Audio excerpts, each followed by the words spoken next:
အားလုံးပဲမင်္ဂလာပါဒီသင်ခန်းစာမှာကျွန်တော်တို့ PowerPoint presentation မှာ inventan ကိုအရေးပါတဲ့ animation နဲ့ transition ကိုဒါနှစ်မျိုးဒါလာနိုင်ရှင်ပြီးတော့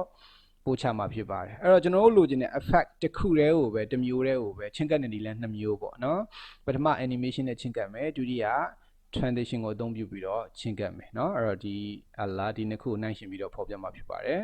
ဆိုတော့ပထမကတော့ကျွန်တော်တို့ PowerPoint ရဲ့ blank presentation တစ်ခုကိုယူပါမယ်။ slide ကတော့ကျွန်တော် blank slide ပဲလိုတာဖြစ်တဲ့အတွက် thumbnail panel မှာရှိနေတဲ့ slide ပေါ်မှာ right click ခါlayout ကိုကျွန်တော်တို့ဗာပြင်လိုက်မလဲဆိုရင် blank ပြင်လိုက်မယ်နော်။အဲ့တော့ blank layout ရပြီဆိုရင်ပထမဆုံးနံပါတ်1အနေနဲ့ကျွန်တော်တို့က slide background ကိုဒီနေရာမှာလိုချင်တဲ့ background တစ်ခါတည်းချိန်ထားလိုက်မယ်။အဲ့တော့ကျွန်တော်တို့ slide ပေါ်မှာ right click ခောက်လိုက်တဲ့အခါမှာ shortcut menu မှာ format background ပါတယ်နော်။အဲ့ format background ကိုဖွင့်လိုက်တဲ့အခါမှာ background ကို format လုပ်လို့ရတဲ့ panel ပွင့်လာတယ်။ကျွန်တော်တို့ picture ထည့်ချင်တာဖြစ်တဲ့အတွက်ဒီမှာ picture ကိုသွား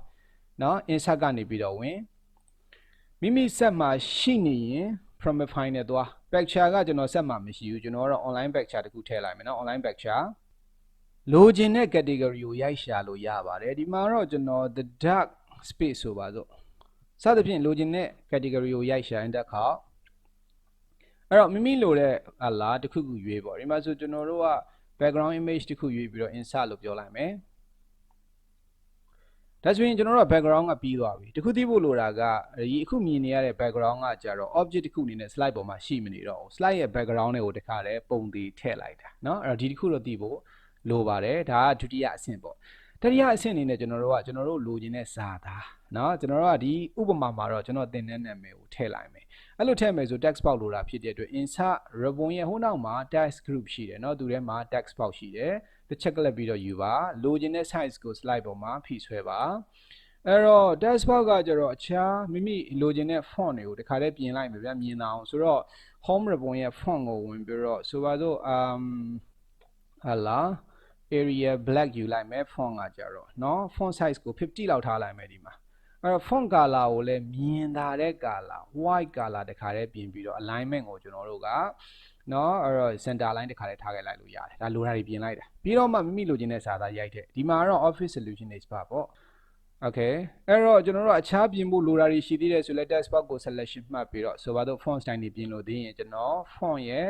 ညာဘက်မှာရှိနေတဲ့ dialog box launcher ကိုနှိပ်ဥမာဆိုပါတော့ small cap ထည့်မယ်ဒါတွေကတော့လိုအပ်ရင်ထည့်လို့ရတယ်เนาะမလိုအပ်ရင်ထားခဲ့လို့ရတယ်ဒါဆိုရင် small cap ပုံစံနဲ့မြင်ရတယ်အဲ့တော့ဒီလို text box မျိုးဒီဥပမာနှစ်မျိုးလိုတယ်ဆိုတော့ပုံစံတူလုံးဝထပ်တူကြတဲ့နှစ်ခုလိုတာဖြစ်တဲ့အတွက်ပထမ text box ကို selection မှတ်ပြီးတော့ control D ကိုနှိပ်လိုက်တဲ့အခါမှာ duplicate လုံးဝထပ်တူကူးတာအဲ့တော့ဒုတိယတစ်ခုကိုကျတော့ transparent ဖြစ်ဖို့လိုတယ်ဒုတိယတစ်ခုကို selection မှတ်ပြီးတော့เนาะအဲ့တော့ format ribbon ကိုဝင် text ကိုပြင်မယ်ဆိုရင် water style မှာ text field ကို transparent color no fade ထည့်လိုက်မယ်ဒါဆိုရင်လုံးဝ fade color မရှိတော့ဘူး outline ကိုတော့ကျွန်တော်တို့က black ထည့်လိုက်မယ်ဆိုတော့ပထမတစ်ခုနဲ့ဒုတိယတစ်ခုနဲ့ဆန့်ကျင်ဘက်ပေါ့အဲ့တော့ဒုတိယတစ်ခုကကျတော့ transparent ဖြစ်တဲ့အတွက် background နဲ့တသားတည်းဖြစ်သွားတယ်မမြင်ရတာကိုဖြစ်နေတယ်အဲဒီလိုအခြေအနေမျိုးမှာကျတော့ကျွန်တော်တို့က selection panel ဖွင့်တာကောင်းတယ်ဆိုတော့ဒီမှာ selection panel ကိုဖွင့်လိုက်ဒါဆိုရင် object တွေဘယ်နှခုရှိသလဲမြင်ရတယ်ဒုတိယတစ်ခုဒီကျွန်တော်တို့က transparent color ဖြစ်တဲ့အတွက် transparent လို့မှတ်ထားလိုက်မယ်ပထမတစ်ခုကကျတော့ကျွန်တော်တို့ white color နဲ့ဖြစ်တဲ့အတွက် white လို့မှတ်ထားလိုက်မယ်ဒါကကျတော့ကျွန်တော်သိတာအောင်မှတ်လိုက်တာเนาะ Okay အဲ့တော့ဒီ text box နှစ်ခုကကြတော့လုံးဝထပ်တူဖြစ်နေဖို့လိုတာဖြစ်တဲ့အတွက် selection panel မှာ multiple select မှတ်မယ်ဆို control key ဖြစ်တာတစ်ခုချင်းကိုလိုက်ပြီးတော့ mouse နဲ့ click ဒါဆိုရင် text box နှစ်ခုကို selection မှတ်ထားတယ် format ribbon ကိုဝင် alignment ပြင်မယ်ဗျာ align မှာကျွန်တော်တို့ကcenter align ယူရမယ်နောက် middle align ယူမယ်ဆိုပါစို့ center middle ယူလိုက်ရင် text box နှစ်ခုကကြတော့ text တွေကเนาะလုံးဝထက်ဖြစ်သွားပြီအဲ့တော့တစ်ခုတည်းပုံနဲ့မြင်ရတော့တာပေါ့သူကအဲ့တော့ text box ကိုကျွန်တော်တို့လိုချင်တဲ့ slide ရဲ့အလယ်ကိုပထမထားလိုက်မယ်ဒါကဒုတိယအဆင့်ပြီးသွားပြီเนาะအဲ့တော့ဒီအဆင့်ပြီးပြီဆိုကျွန်တော်တို့ကနောက်ထပ်ဒီဥပမာအရာတော့ကျွန်တော်တို့ 3D object တခုလိုတယ်မိမိ set မှာကျတော့ 3D object ထည့်မရဘူးဆိုရင် online ကနေ download ချလို့ရတယ်เนาะဒီမှာဆိုကျွန်တော်က insert ribbon ကနေပြီးတော့ 3D object ဟာလာယူမယ်ဆိုရင် 3D model ကိုဖွင့်အဲဒီမှာ start 3D models ကိုတစ်ချက်သွားလိုက်မယ် 3D object တွေအများကြီးရှိတဲ့နဲ့ကျွန်တော်တို့ဒီမှာ globe ကိုပဲယူလိုက်မယ်ဗျာမိမိနှစ်သက်တဲ့ကမ္ဘာလုံးပုံတစ်ခုကို selection မှာ insert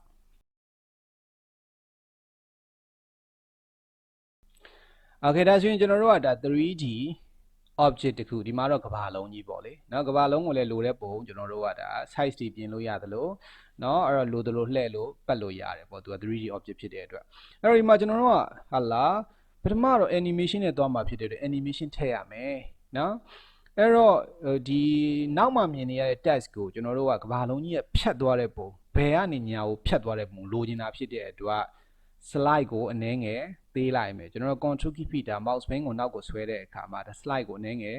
သေးလိုက်တာเนาะပြီးတော့မှကျွန်တော်တို့ကကဘာလုံးကဘယ်ကစမလဲဆိုတော့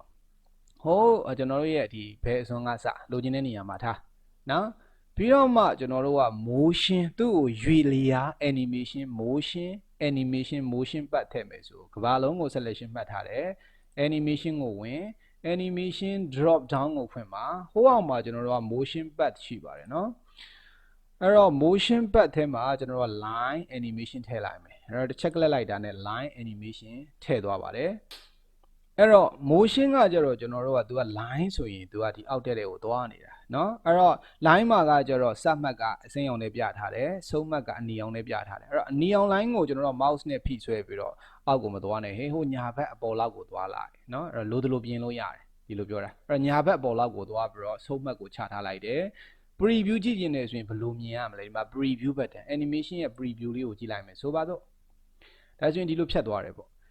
ဟုတ်ပြီ animation run တဲ့အခါမှာဖြတ်တော့သွားတယ်ကဘာလုံးကြီးကမလဲဘူးဖြစ်နေတယ်လဲတဲ့ animation ထည့်ခြင်းတည်းရဆိုအဲ့ဒီ animation ribbon မှာနောက်ထပ်တစ်ခုထပ်ထည့်မယ်ဆို add animation နဲ့သွားပါတယ် add animation မှာကျွန်တော်တို့က turntable ထည့်လိုက်မယ်လဲမယ်ဆိုရင်เนาะ turntable ဟုတ်ပြီ animation တွေဒီလိုတစ်ခုမကထည့်တဲ့အခါမှာ animation တွေကိုလိုသလို configure လုပ်ဖို့လိုအပ်သေးတယ်အဲ့ဒီအတွက်ကျွန်တော်တို့ animation ribbon မှာ animation pane animation pane နဲ့ဖွင့်လိုက်မယ်နှစ်ခုရှိနေတယ်ဒီမှာเนาะနှစ်ခုရှိနေတော့သူကကျွန်တော်တို့က animation မှာကျတော့တစ်ခုထည့်လိုက်တိုင်းသူက on click ဆိုတဲ့ trigger နဲ့လာတယ်เนาะအဲ့ဒါလူတွေကပြင်ဖို့လိုတယ် duration မတူတာတွေရှိတယ်ဆိုတော့ animation ကိုကျွန်တော်တို့ကဒါနှစ်ခုလုံးကို selection မှတ်ပြီးတော့ control key နဲ့ select ပြီးတော့เนาะmultiple select မှတ်ပြီးတော့ duration ကိုဒါ7လောက်ထားလိုက်မယ်7 second enter ခောက်ပေါ့ဒါဆိုရင်နှစ်ခုလုံးဒီ duration တူသွားပြီအရေးကြီးတာကဒုတိယ animation တစ်ခုကို selection မှတ်เนาะသူ့ရဲ့ down arrow ကိုဖွင့်ပြီးတော့ကျွန်တော်တို့က on click မထားနဲ့ mouse click မှ run မှာမဟုတ်ဘူးပြီးခဲ့တဲ့ animation နဲ့တပြိုင်တည်း run မယ်ဆို start with the previous ကိုပေးဒါဆိုရင်ရပြီเนาะအဲ့တော့ဒီနေရာမှာကျွန်တော်တို့က preview ကိုတစ်ချက်နှိပ်ပြီးတော့ကြည့်လိုက်မယ်ဆိုပါစို့ဒါဆိုရင် preview ကိုမြင်ရတယ်ကျွန်တော်တို့လိုချင်တာဒီအတိုင်းပဲဆိုပါစို့သို့တော်လည်းဒီ object တွေကကြတော့အစီအစဉ်မကြသေးဘူး slide ပေါ်မှာ object 3ခုရှိတယ်အဲ့ဒါတွေကိုလိုသလိုပြင်ဖို့အတွက်ကျွန်တော်တို့ကဒီမှာ selection panel ဖွင့်ထားပြီးသားเนาะအဲဒီမှာ animation panel နဲ့ပြန်ဖွင့်ထားတယ် selection panel ကိုပြန်သွားပြီးတော့ဒီ 3D object ကဘာလုံးကြီးကိုနှစ်ခုကြားမှာထားလိုက်transparent ရဲ့အောက်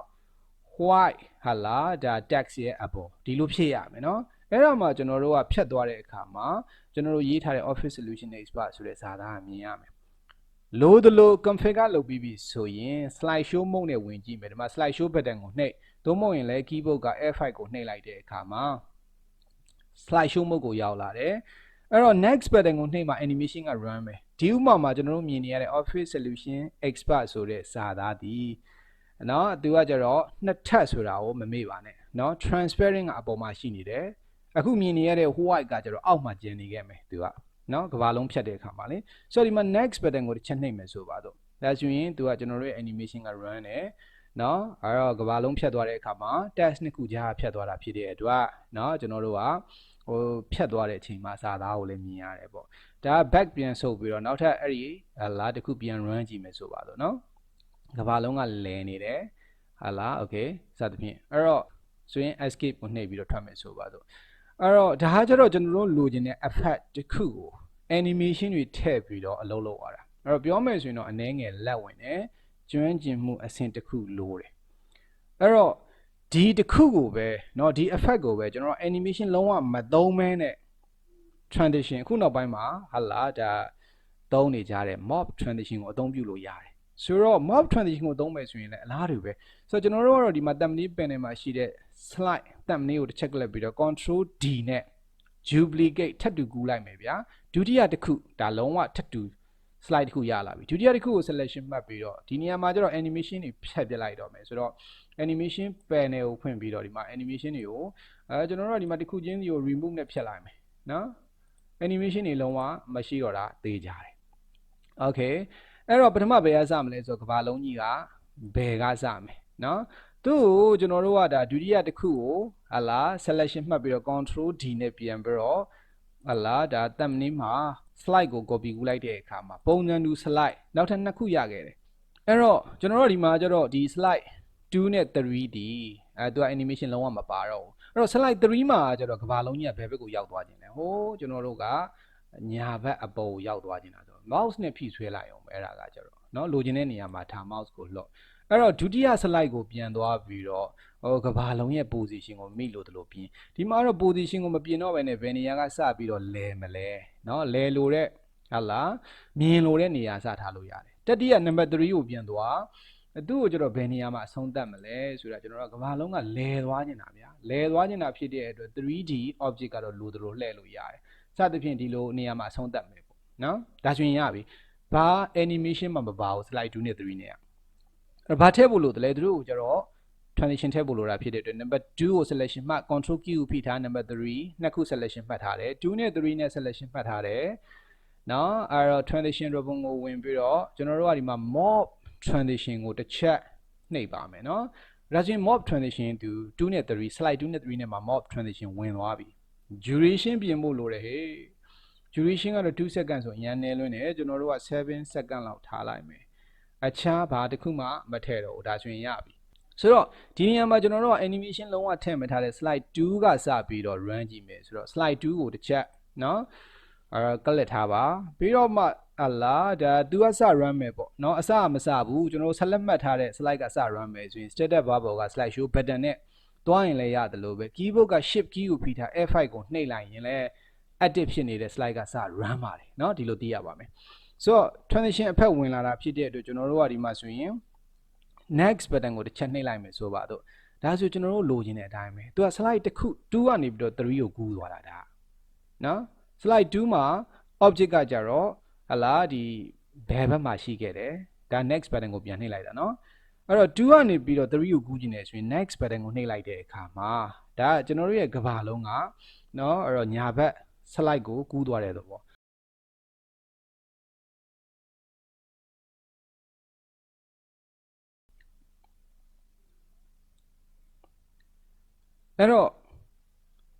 အဲ့တော့ကျွန်တော်တို့ကဒီမှာဆိုရင် next button ကိုနှိပ်လိုက်မယ်ဆို slide က2ကနေ3ကိုကူးသွားတာ2ကနေ3ကိုကူးတဲ့နေရာမှာတကယ်တော့ကဘာလုံးက2မှာเนาะအဲ့တော့ slide 2မှာကျတော့ဘယ်ဘက်မှာရှိခဲ့တယ်เนาะအဲ့တော့ slide 3မှာကျတော့ကျွန်တော်တို့ကကဘာလုံးဒီ slide ရဲ့ညာဘက်မှာထားခဲ့တာဖြစ်တဲ့အတွက်သူက transition ကသူ့auto လုပ်သွားတာเนาะ slide show ကထွက်မယ်ဆိုရင် escape နဲ့ပြန်ထွက်ပါမယ်ဆိုတော့ဒီဥပမာမှာကျွန်တော်တို့က effect တစ်မျိုးတည်းကိုပဲချင်းကပ်တဲ့နီလန်းနှစ်မျိုးပထမတစ်ခုကျွန်တော်တို့က animation ကိုအသုံးပြုပြီးတော့เนาะအဲ့တော့သွားခဲ့တယ် slide တစ်ခုတည်းပဲလိုပါတယ်ဒုတိယတစ်ခုကတော့ morph transition slide နှစ်ခုနဲ့သွားခဲ့ပါတယ်เนาะအဲ့တော့ဒီနည်းတိုင်းပဲကျွန်တော်တို့ကဆွဲဆောင်မှုရှိတဲ့ presentation တွေကိုဖန်တီးလို့ရပါတယ်เนาะ